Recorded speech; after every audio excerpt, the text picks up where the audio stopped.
So, welcome everyone to Workplace Conversations podcast. This is my first podcast, and this is a series where we're going to be talking to recruiters, particularly interested in speaking to recruiters to get a bit of an insight into the industry and a little bit about what's going on and what makes successful recruiters. And my first guest is Sarah Wapling. Worked for myself for 10 years and then, with a group called Thomas Frost Executive. Great firm. Yeah. Great. Very flexible working environment. Excellent. Very good. Very good. So I'm interested to know what your thoughts are on what makes a good recruiter. Obviously, you've had plenty of experience in it. What have you sort of gleaned over the years as to what makes you successful? Yeah. So I think a good recruiter is a combination of things. So you need to be able to tell people about your story and about your candidate. So I think you need to be a good but accurate reporter that's done fact checking, and it's that gut feel that really makes you understand a client and a candidate, and being able to put the two together, and that they can be happily married or partnered for a good period of time. So in there, you want to know that you've gone to the ends of the earth to find the right person. It is a candidate short market, despite a slight as well. Yeah. Okay. It is definitely searching for that candidate at the moment. So what do you think what have been some of the key challenges for recruiters, do you think? I mean, obviously it can be a pretty stressful job, can't it?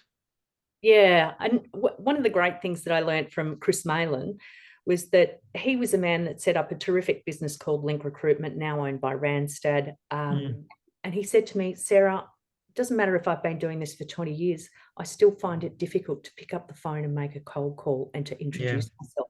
And I still find that difficult. I've been doing this for almost 20 years, and I still find that difficult.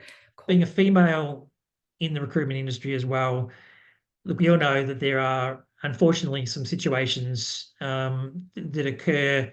I mean, sexual harassment in the workplace, obviously, it is a big issue. What are your thoughts on that? Have you experienced that in the workplace? Yeah, and too many times. Like, once is enough. But and I'm quite this is an area that I'm a little bit passionate about, and become more and more passionate about over the years, is that I've now counted 6 times where I've been sexually harassed in the workplace. And so I do have quite a natural interviewing style, and it has been misread in a professional situation. But most recently I had a situation. I'm 50 years of age. I went out, my boss was across the way. We were catching up with a client who wanted to become a candidate, started to rub his leg against my leg. Really subtle, nothing that you sort of think, oh, well, that's not too offensive. But the thing is, do I stop the meeting? Do I walk out?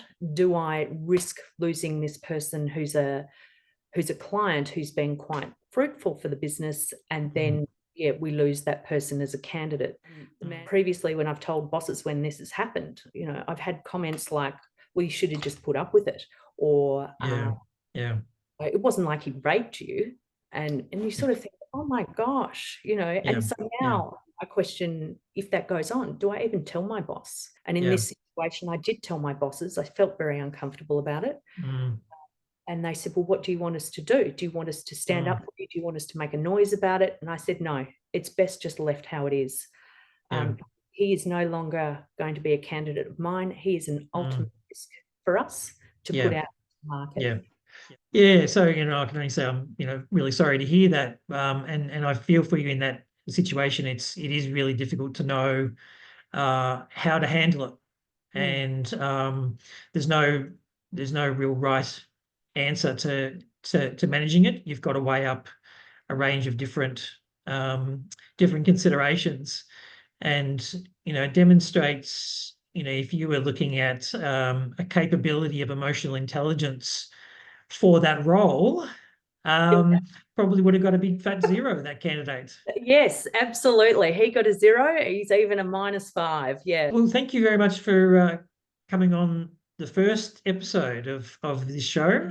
Sounds like you're still enjoying it, I am. and it's still rewarding for you, and that you're still doing well at it. So congratulations, and thank you again for being the first guest on the show.